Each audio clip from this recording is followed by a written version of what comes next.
Pronto? Emoções mais acalmadas. Vamos seguir com a aula. Êxodo, o que vem na sua cabeça quando nós falamos de Êxodo? Saída do Egito. E nós conhecemos muito bem essas histórias, né? E nós vamos então tratar hoje sobre Êxodo. E lembrando que, por que o povo estava no Egito? O menino lá?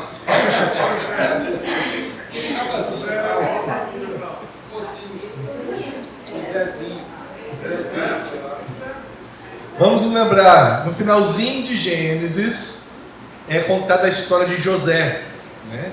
José, que é vendido pelos irmãos por ciúme, vai parar então no Egito, e Deus então coloca como governador do Egito, e depois de uma grande fome, a família dele vai até o Egito, ele se revela, e eles passam então a morar no Egito. O livro de Êxodo começa dando continuidade à história de Gênesis. Se você ler o primeiro versículo, o primeiro capítulo de Êxodo, você vai perceber então de que a família de Jacó, que depois se tornou Israel, né, e José, eles começaram a crescer muito, a se multiplicar lá na terra do Egito. E por causa disso então, um governador que não se lembrava mais de José, um faraó, eles então ficam com medo do crescimento dos judeus, e eles então fazem o quê? Escravizam, e eles passam então a fazer tijolos e trabalhar então no Egito. A palavra de Deus vai dizer que o tempo total de que Israel permaneceu no Egito foram 430 anos. E nesse período também, Israel se esqueceu da aliança que Deus tinha com Abraão, Isaque, Jacó e os seus descendentes. E aí então, depois de muito tempo de escravidão, de sofrimento, o povo começa a clamar, porque estava sofrendo muito. Os clamores chegam a Deus, e aí então Deus levanta um homem para libertar o povo do Egito, que é Moisés. Nós sabemos disso, certo? E aí então nós temos o livro de Êxodo, 3 estruturas, 3 divisões principais. Os irmãos do fundo conseguem ler ou está muito pequeno? Então nós temos o capítulo 1 ao capítulo 18, o Deus que liberta o seu povo. Nós temos depois, o capítulo 19 ao Deus 24, o Deus que estabelece uma aliança com o seu povo. E depois, os capítulos 25 a 40, nós temos o Deus que habita no meio do seu povo por meio do tabernáculo. Então, o livro do Êxodo, ele pode ser dividido nessas 3 partes. E eu tenho certeza que, como vocês falaram, o que fica mais gravado na nossa mente e coração é a primeira parte, que é a parte mais narrativa e que tem ali a revelação. Então, já que a primeira parte nós sabemos mais, vamos apenas relembrar algumas coisas e dar um pouquinho mais de ênfase depois nas outras 2 partes. Deus levanta Moisés, e o nascimento de Moisés já é, podemos dizer, como milagroso, sim? Né? Porque o faraó fica com medo e manda então que toda criança nascida dos filhos dos israelitas sejam mortas. E a mãe então de Moisés o esconde por quanto tempo? Você se lembra? As professoras de escola dominical estão tentando lembrar aí das histórias para as crianças, né? 3 meses, depois já não consegue mais esconder. E aí então prepara um cesto, coloca Moisés então no rio Nilo, que aí a filha do faraó o encontra, o leva então para o palácio e chama a própria mãe de Moisés para ser a criada, a cuidadora de Moisés. E por 40 anos então Moisés recebe da melhor educação, cultura do Egito dentro do palácio. Só que aí acontece algo, uma tragédia. Moisés vê um egípcio agredindo um israelita. E ele então toma as dores e acaba então matando. E aí nós sabemos depois a consequência, o povo descobre que é ele fica com medo. O que ele faz? Foge. E ele vai então para o deserto. E ele fica quanto tempo no deserto? 40 anos. E a vida de Moisés também pode ser dividida por 3 fases de 40. 40 anos no Egito, 40 anos no deserto, onde ele se casou, pastoreava as ovelhas do seu sogro. Só que nesse tempo Deus se revela a ele por meio da sarça ardente, que queimava e não se consumia. Deus revela o seu nome, dá uma missão a Moisés. Só que Moisés ele tem um pouquinho de medo, não apenas da missão, mas ele coloca um problema dele, pessoal, pelo qual ele acha que não é capacitado para essa missão. Qual que é? A língua pesada, né? As pessoas não entendiam muito bem o que ele falava. E aí então Deus dá uma solução para ele. Qual que é? Chama o seu irmão Arão, e ele então vai falar em seu nome, será o seu representante. E com isso, Moisés então e Arão são enviados novamente ao Egito, e aí começa uma sessão que nós conhecemos bem, as 10 pragas do Egito. Antes de eu passar o slide, vocês se lembram de 5 pragas? Hã? Transformar as águas em sangue.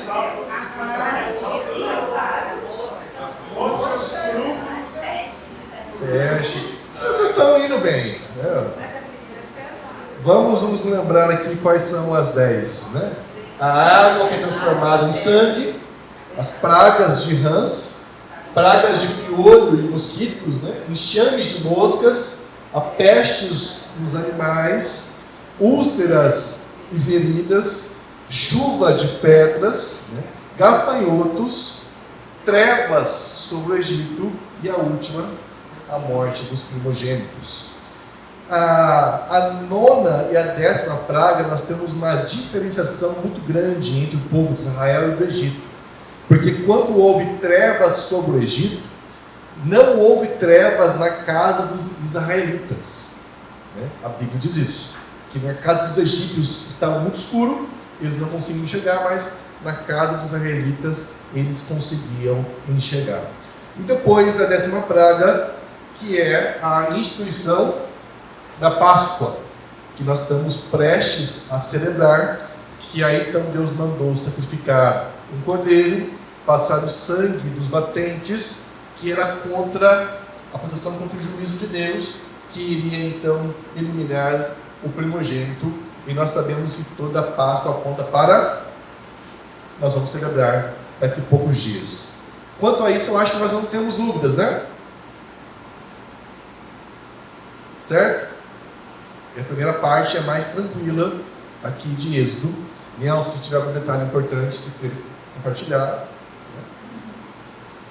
Bom, depois que acontece a Páscoa, Deus manda eles comer a Páscoa com os calçados prontos, cajados ali. Bateria. Alguém pega a tomada? Porque eles deveriam então estarem prontos para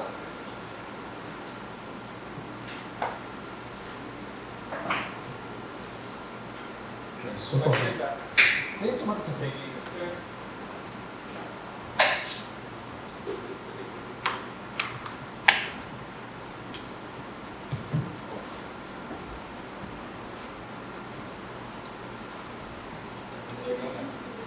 Nem quero.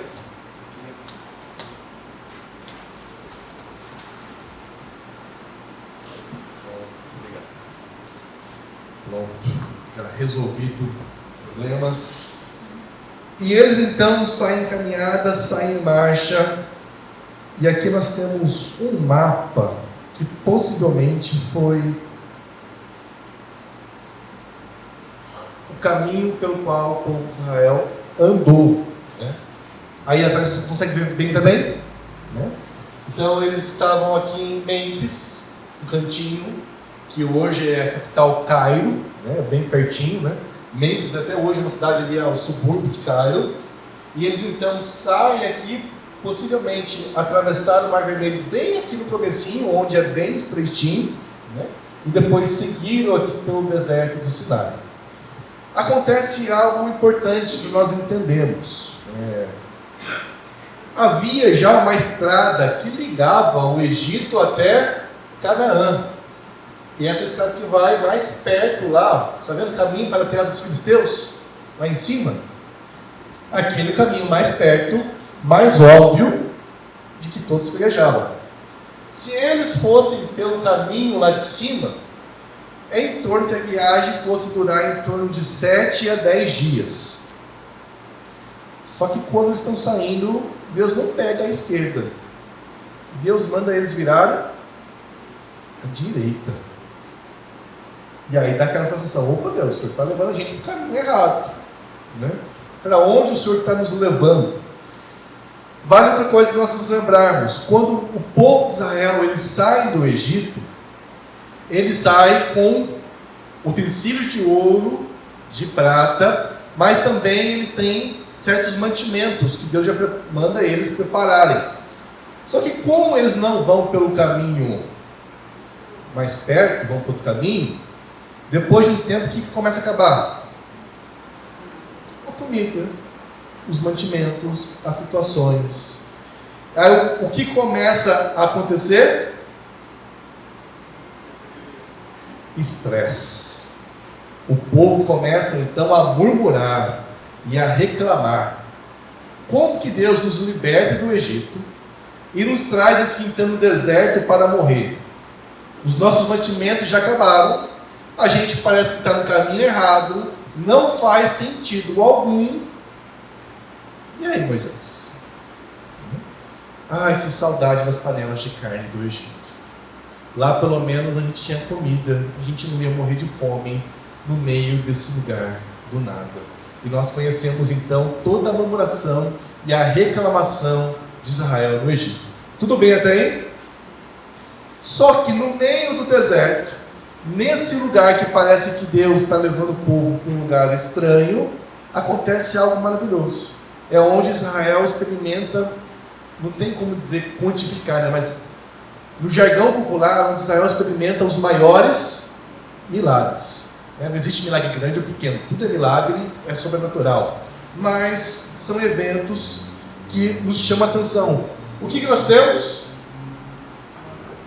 A coluna de nuvem e de fogo que guiava o povo, a travessia do Mar Vermelho, depois as águas amargas de Mara que se tornaram doces, o maná do céu, as codornizes, a água da rocha e as roupas e sandálias que não se desgastavam. Tudo bem até aqui? Só um detalhe: a coluna de nuvem e de fogo, ela ia aonde? Você se lembra? À frente do povo, né? Ela ia guiando o povo. Deus ia à frente do povo, tanto de dia, coluna de nuvem, e à noite também iluminando o caminho para que o povo seguisse e continuasse a caminhada. Isso aqui é importante, que depois, quando vem o tabernáculo, muda um pouquinho a questão da coluna de nuvem e de fogo. Nós temos a travessia do Mar Vermelho, os cânticos, a peregrinação e tudo mais. Até aí está tudo bem, né? Alguma dúvida aqui, os irmãos? Tem? Algum comentário? Nielsen, quer falar alguma coisa? Essa primeira parte acho que é mais tranquila. Chegamos então na segunda parte, que é quando Deus faz a aliança com o povo de Israel. Então, depois de 3 meses que eles saíram do Egito, Êxodo capítulo 19, Israel então chega àquilo que é chamado Monte Sinai, só que o Sinai é toda uma cordilheira, né? Então vai ser um monte mais alto ali do Sinai, onde Deus então manifesta a sua glória, e Deus então faz uma aliança com Israel. Eu gostaria de ler com vocês Êxodo capítulo 19, versículos de 1 a 6.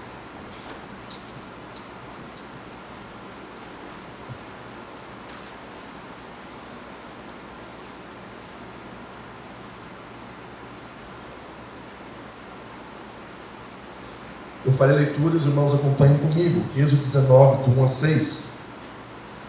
No terceiro mês depois da saída dos filhos de Israel da terra do Egito, no primeiro dia desse mês, eles chegaram ao deserto do Sinai. Tendo partido de Refidim, vieram ao deserto do Sinai, no qual acamparam. Ali Israel acampou em frente ao monte. Moisés subiu para encontrar-se com Deus, e do monte o Senhor o chamou e lhe disse: assim você falará à casa de Jacó e anunciará aos filhos de Israel: vocês viram o que eu fiz aos egípcios, e como levei vocês sobre asas de águia e os trouxe para perto de mim.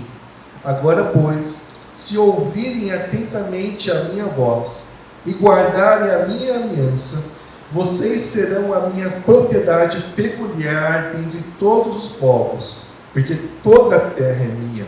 E vocês serão para mim um reino de sacerdotes e uma nação santa.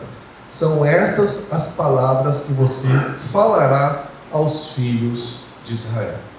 Então nós temos aqui algo muito importante. Deus começa a dar a identidade de Israel. Lembre-se, Israel ficou ali 400 anos no Egito, ou 430, o tempo completo. Só que depois que Israel se esqueceu de Deus, ele foi muito influenciado pela cultura dos egípcios. O Nielsen, dando aula semana passada, falou da importância dos 2 primeiros capítulos de Gênesis, da criação, né? Como que tudo é perfeito, como que tudo se estabelece. Só que nós temos também uma outra perspectiva, que foi um professor de seminário que falou sobre isso, o Nielsen também já deve saber dessa teoria, que há uma correlação entre os dias, o dia 1 e o dia 4, o dia 2, o dia 5, o dia 3 e o dia 6. Estão lembrados disso? Teve aula semana passada, né? Vamos lá, né? O dia 1 Deus cria a luz, o dia 4 o sol, depois tem a divisão das águas, depois os animais marinhos, depois a terra seca, depois os animais terrestres, domésticos. Tem também uma questão para ensinar Israel quem é Deus. Quais eram os deuses egípcios? O Nielsen comentou alguns semana passada. Você tinha o Deus Sol, que o Nielsen falou que ficava no barquinho, né, sobre as águas do firmamento, né? Então Deus Sol, Deus Lua. Os egípcios tem até hoje ainda muitos animais que são tidos como deuses. Você olhar lá perto das pirâmides, tem as esfinges, que eram às vezes corpo de humano com cabeça de animais. E quando Deus então fala: olha, vocês estão aí há 400 anos, acham que esses são os deuses?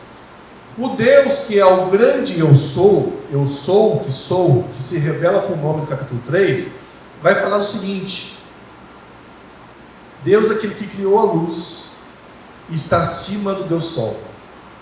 Deus é aquele que criou a água e os animais aquáticos, que está acima dos deuses egípcios. Deus é aquele que criou, separou a terra e criou os animais, que está acima dos deuses dos egípcios. O Deus que vocês servem, ele é muito superior, mais poderoso do que os deuses que vocês têm como influência. Deu para entender a ideia, né? De ensinando quem Deus é. E por isso que Nielsen focou muito bem nisso. Gênesis não é um livro de ficção, de ciências, para discutir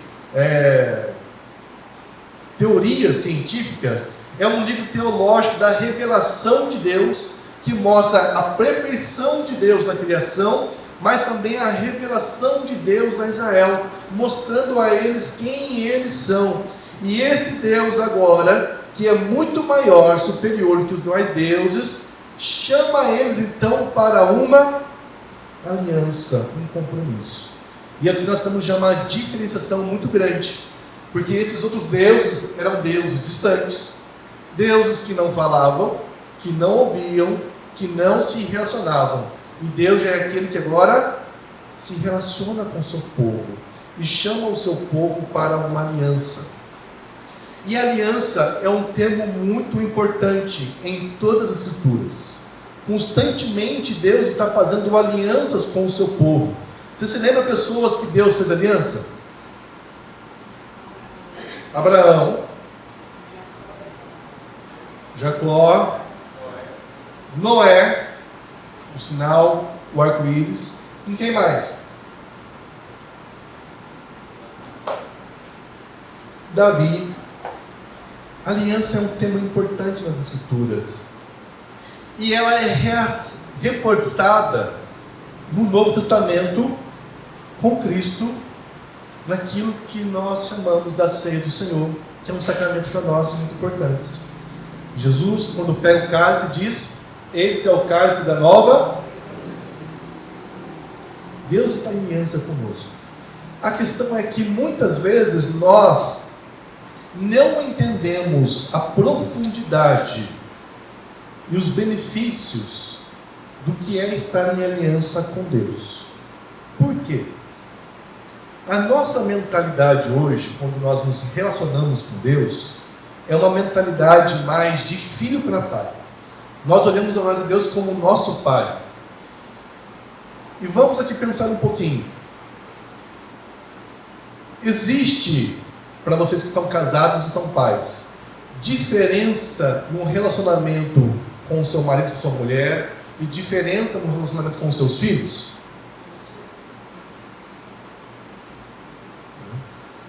Você tem o que com seu marido?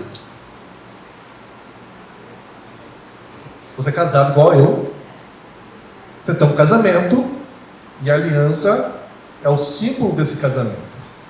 O que envolve uma aliança? Um monte de coisa que a gente falou já. Mas vamos pensar, né? Um acordo, o que mais? Um compromisso, dedicação, esforço, fidelidade, serviço. Em resumo, é muito mais do que isso. Os filhos que nascem em casa, eles têm esse pensamento? O que eles acham? Meu pai tem por mim um amor incondicional. Não importa o que eu faça, ele sempre vai me amar. E hoje em dia, na igreja evangélica brasileira, nós temos mais uma mentalidade de filhos, o que não é errado, porque a Bíblia diz que nós somos filhos. Mas nós achamos então que o amor de Deus por nós, incondicional, nos permite então viver da forma como nós queremos, do jeito que nós somos, sem qualquer tipo de compromisso ou responsabilidade para com Deus, porque Ele sempre nos ama, e é como a parábola do filho pródigo, e está sempre de braços abertos para nos receber de volta. Então eu posso viver minha vida tranquilamente. E a gente então não entende que Deus tem uma aliança conosco, que é algo maravilhoso, profundo, só que toda aliança implica também em compromisso. É um compromisso que nós temos com Deus. E a aliança é quando você escolhe então amar uma pessoa e se comprometer com ela, se relacionar com ela, se dedicar a ela. E quando Deus faz uma aliança conosco, também temos que entender de que eu tenho o meu compromisso de amar a Deus, de servir a Deus, de caminhar com Deus, de assim desfrutar dessa aliança com Ele, desse pacto com Ele. Vocês estão conseguindo entender o que eu estou querendo dizer?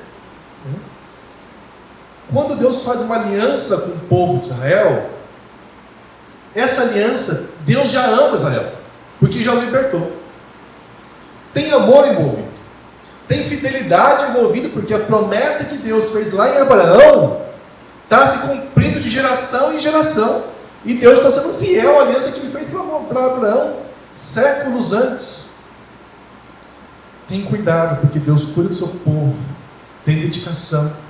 Agora Deus está ensinando o seu povo a eles também entenderem que depois da salvação, porque primeiro eles foram salvos, e depois receberam então as orientações, entendimento de como agora viver essa aliança, esse compromisso com Deus. Está fazendo sentido? Vocês estão conseguindo entender o que estou dizendo? E a aliança, como falei, é importante porque o próprio Jesus reafirma isso na ceia, em que Deus tem uma aliança conosco e nós estamos então em aliança com Deus, em compromisso com Deus. E nessa aliança que Deus faz com Israel lá no Egito, Israel é chamado para ser 3 características: uma propriedade exclusiva de Deus, um reino de sacerdotes e uma nação. A propriedade exclusiva: Israel pertence somente a Deus, ou como diz o primeiro mandamento, amar ao Senhor, o seu Deus, de todo o seu coração, de toda a sua força, de toda a sua alma, ter apenas o Senhor, e Deus estaria apenas ali. Israel seria o povo de Deus. Reino de sacerdotes. Qual que é a função do sacerdote?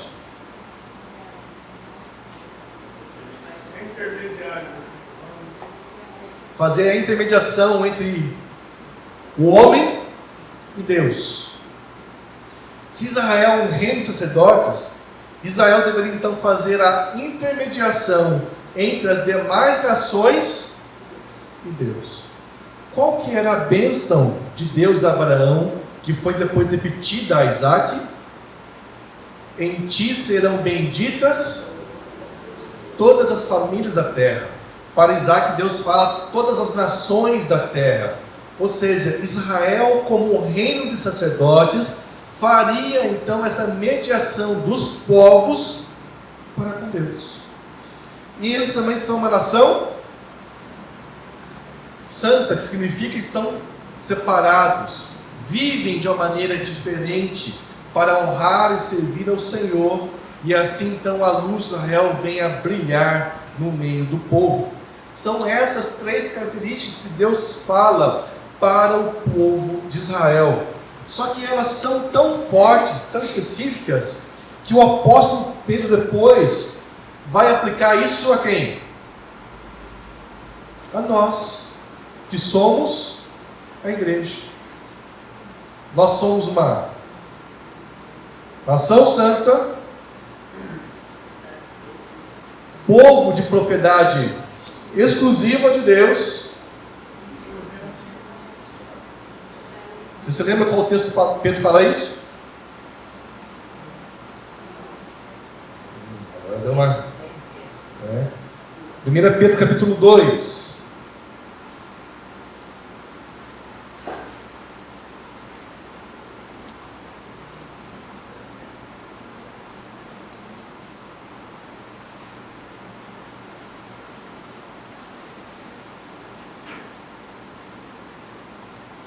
Versículo 9.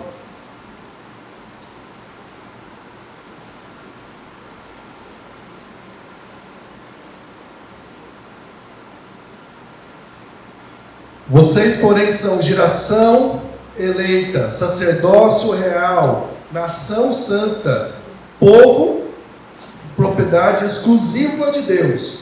E aqui Pedro ainda coloca o propósito: a fim de proclamar as virtudes daquele que o chamou das trevas para a sua maravilhosa luz. A aliança que nós temos com Deus, ela envolve 3 pontos fundamentais. Primeiro, sermos de Deus. Nós somos de Deus e Ele é nosso. Tem uma expressão, né, que fala: eu sou do meu amado e Ele é meu. Nós temos essa liberdade com Deus, esse relacionamento com Deus. Nós somos chamados para intermediar e sermos luz, de proclamar as virtudes de Deus para as pessoas, e exercemos assim o nosso sacerdócio. E somos chamados a viver então de maneira santa, para glorificarmos a Deus em todas as áreas e aspectos da nossa vida. Esse é o nosso compromisso na aliança com Deus. Esse é o chamado para nós obedecermos ao Senhor de todo o coração, de toda a alma. E depois Deus, então, no capítulo 20, vai nos dar os 10 mandamentos, que são apenas um resumo de toda a lei que Ele dá para Israel, porque a lei são mais de 600 mandamentos, essa prova, irmãos. E nós temos então os 10 mandamentos, nós estudamos ano passado no Catecismo de Heidelberg, que a revelação do caráter de Deus é o fundamento de toda a ética bíblica e dos cristãos, e o resumo é amar a Deus e amar o próximo de todo o coração. E nós vamos ver então que a lei revela qual é a vontade de Deus, revela o pecado humano e revela a necessidade de salvação, porque o homem não consegue cumprir a lei. E como eu coloquei, Deus só coloca e estabelece para Israel a obediência depois da redenção, depois da salvação. Isso para nós também é uma verdade, para nós nos lembrarmos que a salvação é uma obra exclusiva de Deus. Deus que intervém na nossa vida para nos salvar, para se revelar e transformar as nossas vidas e a nossa realidade. Depois que nós somos salvos, Deus se revelou a nós, que passamos então a termos uma aliança com Deus, vem então os deveres de nós obedecemos aos preceitos, à palavra, às instruções de Deus. Nós obedecemos não para alcançar a salvação. Por isso que a salvação não é por obras ou por método humano. Nós obedecemos porque Deus já nos salvou. E assim como foi no Egito, é conosco.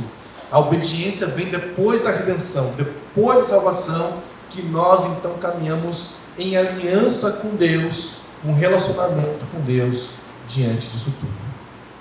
Tudo bem até aqui? Deu para entender? Podemos para a parte 3?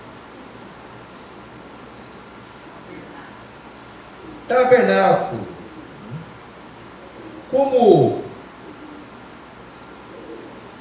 um detalhe importante nessa segunda parte. Onde que Deus dá a lei para Moisés? No monte, no alto do monte.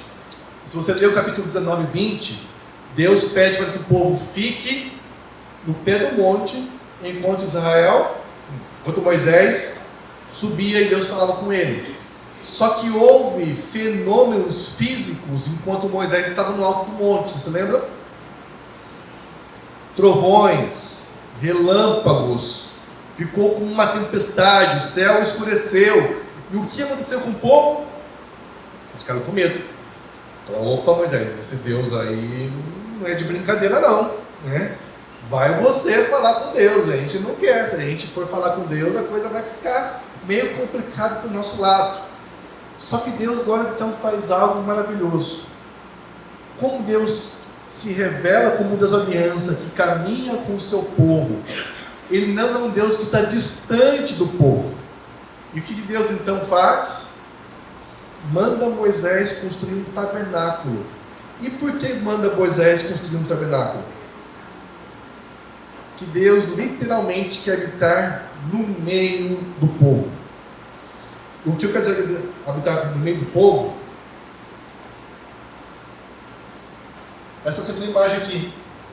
O tabernáculo ficava no centro do acampamento e as demais barracas dos israelitas ao redor do tabernáculo, para mostrar que Deus estava no meio do povo, no centro do povo, caminhando com o povo, no meio da vida do povo. Aqui do lado, lá em Israel, tem um local que eles construíram o tabernáculo em proporções reais. E essa é uma foto do tabernáculo em proporções reais, para vocês verem lá em Israel. Se algum dia alguém for para Israel visitar, vocês podem ir para o deserto no sul de Israel, vocês vão encontrar lá a réplica do tabernáculo para conhecer. Então aqui é a foto da réplica, aqui é apenas uma ilustração, que vocês percebem que estão aí bem idênticas. Então vocês percebem que o povo dá com medo e Deus fala: eu vou habitar no meio de vocês, eu estarei com vocês, eu caminharei com vocês. Agora começa a gente ficar um pouquinho perdido. A gente sabe o tabernáculo, e o tabernáculo ele era móvel. Quando Deus então falava para o povo marchar, ele era então desmontado, e assim então o povo marchava até onde então designar, onde eles iriam parar, e aí o tabernáculo era reconstruído, né? Outro detalhe que nós vamos ver em Números. A gente sabe que Israel ficou 40 anos no deserto, certo? Mas não era para Israel ficar 40 anos no deserto. Você lembra disso, né? Que quando Moisés chegou perto das fronteiras de Canaã, e que Deus então mandou Moisés separar 12 espias para ver a terra, ali já era para eles.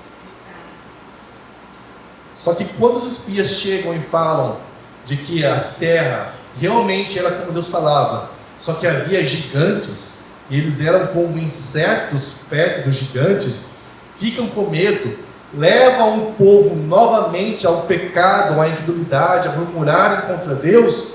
Deus se ira contra aquela geração incrédula, e aí Deus fala: essa geração não entrará na terra prometida. E o tempo de uma geração são 40 anos, Deus fala: até que essa geração passe, vocês ficarão então no deserto, para depois entrarem na terra prometida. Tudo bem até aqui?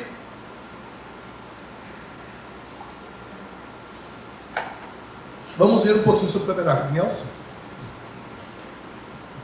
Só uma curiosidade, a questão de como Deus organiza o acampamento e o fato do tabernáculo ficar bem no meio do acampamento, essa era a disposição de guerra de qualquer povo, e a tenda do rei ficava no centro do acampamento. O local, a forma como Deus mandou organizar as tribos e colocar o tabernáculo, Deus está indicando: eu sou o rei de vocês. Além disso, muitas coisas que acontecem, inclusive a coluna de fogo, a coluna de nuvem e vários elementos do tabernáculo, tem muito a ver com a cultura do Egito. Mas por que tem muito a ver com a cultura do Egito? Deus está usando a cultura que eles tinham, o que eles conheciam, da forma como eles poderiam entender, para o próprio Deus se revelar. Então é isso que está acontecendo. É por isso que você vai ter coisas relacionadas aos egípcios, mas porque Deus está se comunicando com a cultura, o conhecimento que eles tinham para poder se revelar. Muito obrigado, Nelson. Vamos lá. O tabernáculo era dividido em 3 partes. Vocês se lembram? Pode falar. Santos dos Santos, né? A gente canta nas músicas até hoje, fala dos Santos dos Santos, né? Esse é mais fácil. Depois, o santo lugar, né? E depois o átrio, né?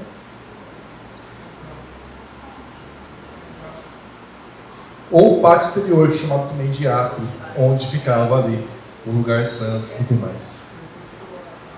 Deus manda que Moisés construa o tabernáculo e dá a ele detalhes específicos de como tem que ser a construção. Lembra?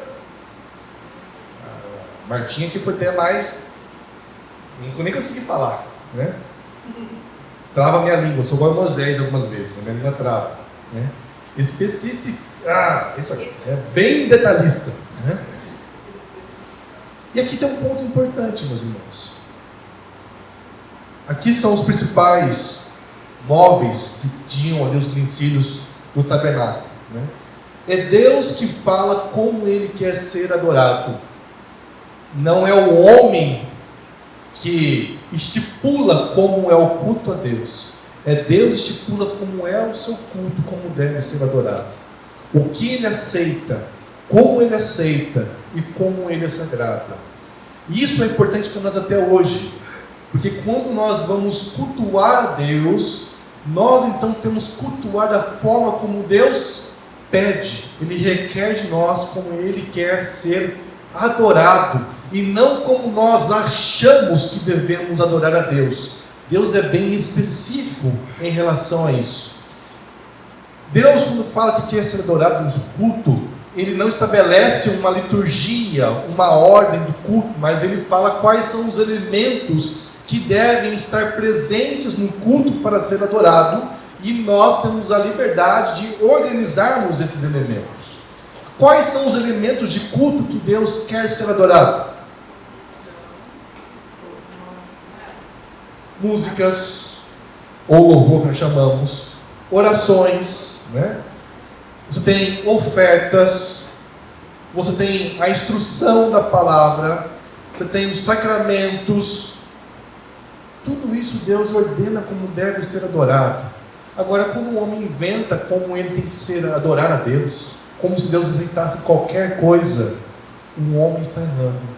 O tabernáculo, Deus mostra de maneira específica como deve ser o culto, como que o povo se aproxima dele em adoração.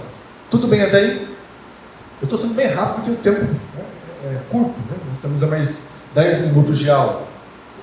Vamos falar um pouquinho sobre esses utensílios. Altar de sacrifício, bacia de bronze, ficavam na parte externa do tabernáculo.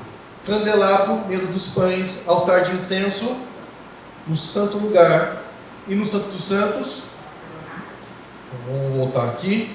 Então você consegue perceber que tem ali a bacia de bronze e o local dos sacrifícios.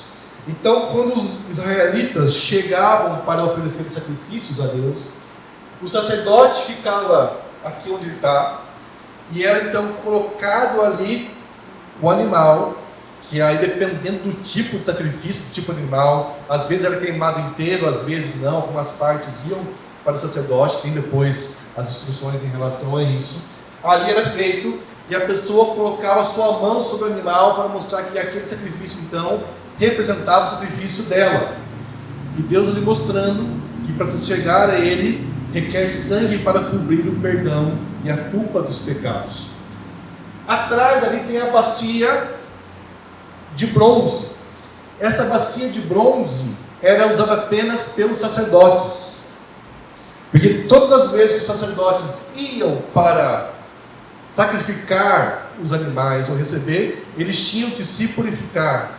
Ou todas as vezes que eles iam entrar no lugar santo, eles tinham também que se lavar e se purificar para mostrar também a santidade de Deus. Tudo bem até aí? Vocês se lembram disso? Depois eles entravam na primeira parte do lugar santo, que é onde estava ali o candelabro, a mesa dos pães e o altar de incenso. Devia ter colocado uma fotinha aqui do tabernáculo, né? Mas você percebeu aqui, ó? Tem janela no tabernáculo? Não tem. Pois é. A única luz que tinha no tabernáculo era o candelabro. Né? Você sabe o candelabro, né? Que tem 7 locais para você colocar velas e acender. Né? Ali, esses 3 utensílios também têm significados. Né? O candelabro, a mesa dos pães. Quantos pães tinha na mesa? 12 pães que representavam as 12 tribos. E o altar de incenso. A mesa dos pães vai significar o sustento de Deus em relação ao seu povo, que nunca iria faltar provisão. Só que também a mesa de pão significa comunhão. Nós não celebramos a mesa do Senhor com pão, para mostrar que Deus estava em comunhão em relação com o seu povo, com as 12 tribos. O altar de incenso, o incenso significa as orações. Nós estudamos Apocalipse e fala de que diante de Deus está um copo cheio de incenso, que são as orações do povo. Aqui.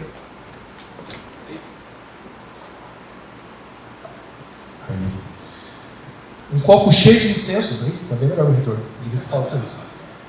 São as orações do povo, ou seja, diante de Deus estão sendo subidas ao Senhor, levadas ao Senhor as orações que estão feitas por meio de sacrifício.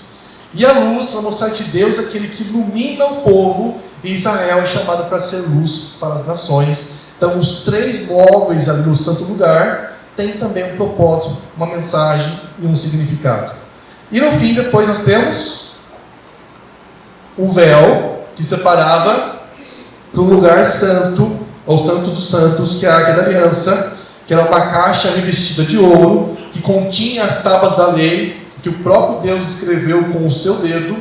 Continha também ali um propiciatório em cima, na tampa dos querubins, onde era derramado depois o sangue em favor do perdão de Israel, e representava o trono de Deus, a presença de Deus que estava ali, e apenas o sumo sacerdote, uma vez por ano, entrava no Santo dos Santos para realizar ali o propiciatório, né? Derramar o sangue do cordeiro e tudo mais. Tudo bem até aqui sobre o tabernáculo, né? E nós vemos então que a parte 3 de Êxodo, como Deus é detalhista, né? E vai falar de todos os detalhes, de homens que Deus capacitou para fazer, talhar as madeiras, fazer o trabalho de bronze. Deus então vai colocar ali vários capítulos da construção do tabernáculo. Depois, né, nós temos um episódio muito interessante, né, que é o bezerro de ouro. Porque Deus volta do monte com as instruções, mas o que ele encontra? O povo achou Moisés demorando muito para voltar. Acho que Deus se esqueceu de nós. Vamos fazer aqui 2 bezerros de ouro para falar que foram eles que nos salvaram do Egito, né? E aí Moisés então quebra ali as tábuas da lei, fica revoltado e tudo mais. Quando nós chegamos então no capítulo 40 de Êxodo, o último capítulo, nós temos a conclusão e a inauguração do tabernáculo. Eu gostaria de ler com vocês rapidinho o capítulo 40.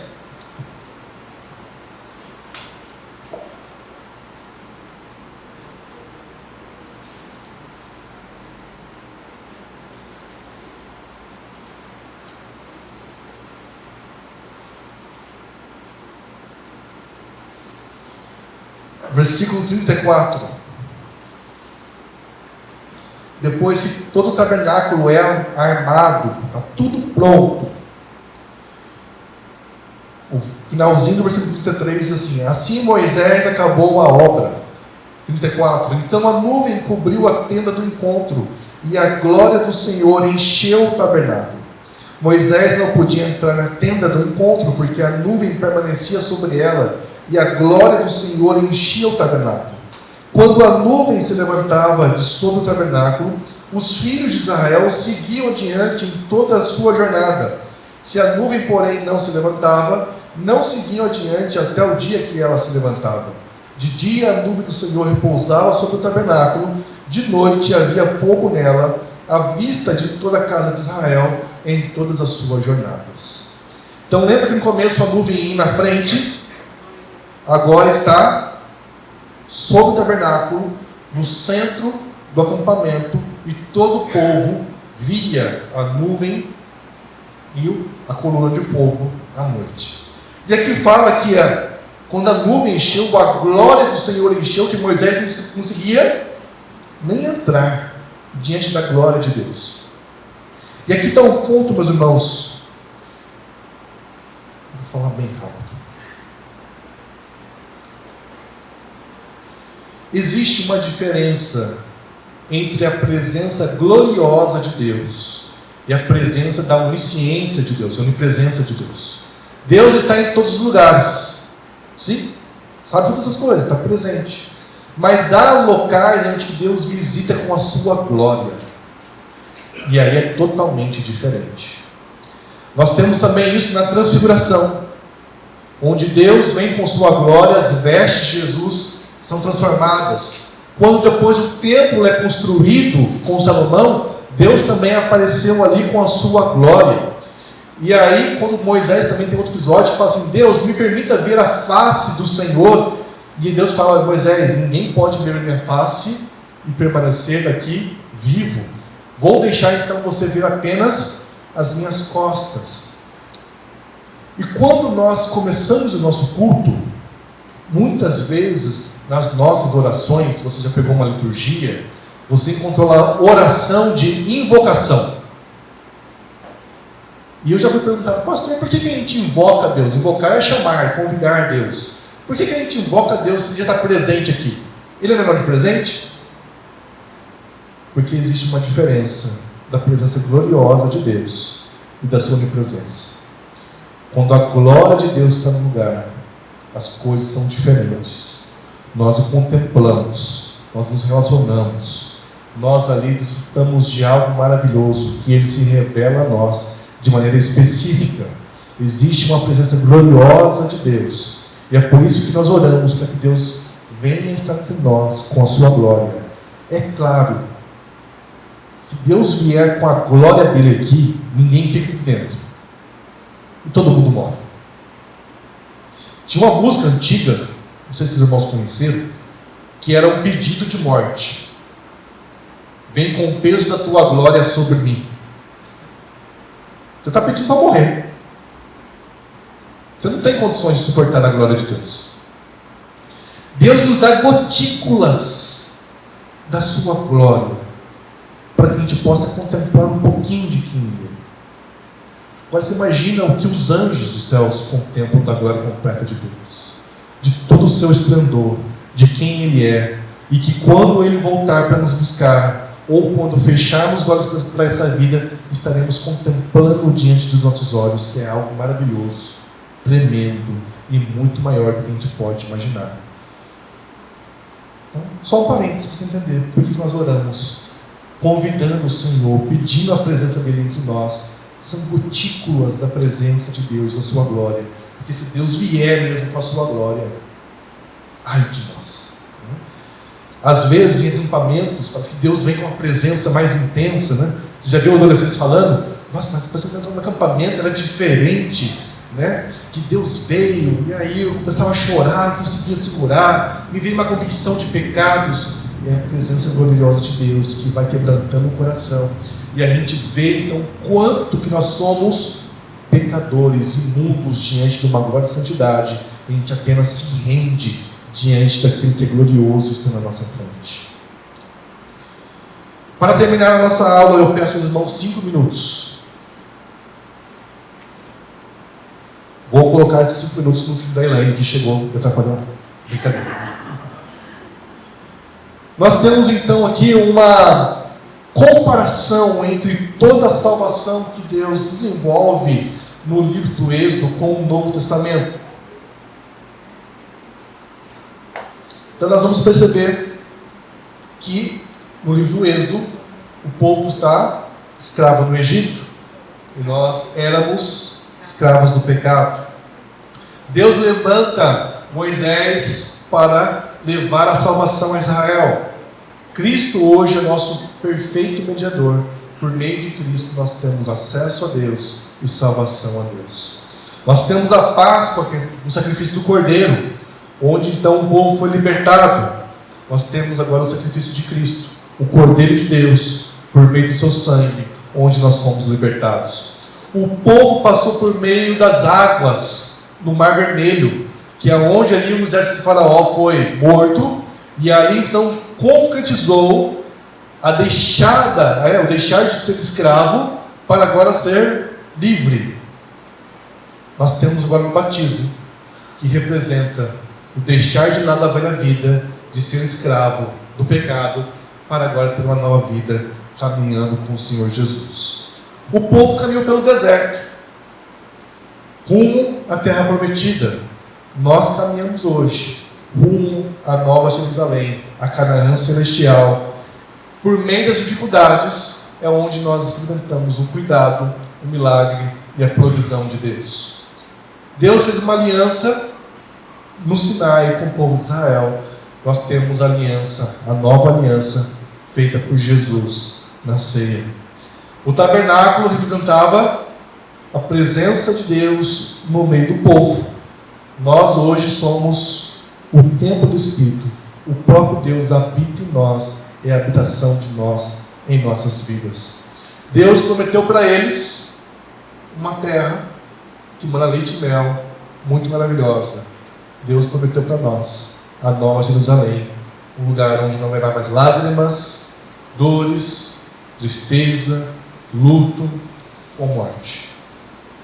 Vocês já tinham enxergado todos esses paralelos da salvação que nós temos então em Êxodo e depois no Novo Testamento? Êxodo é um livro maravilhoso, que é a história da salvação, que alcançou Israel, mas que aplicada a nós também nos alcança. E nós vemos então um Deus que liberta, um Deus que faz uma aliança com o seu povo e um Deus que está presente no meio do seu povo, caminhando com o seu povo. Êxodo é um livro maravilhoso. Meu convite, leia novamente Êxodo, tendo isto em mente, e assim alimente o seu coração com um Deus que nos liberta, com um Deus que se relaciona e que Deus está presente em nosso meio. Alguma dúvida? Nelson, quer completar com alguma coisa?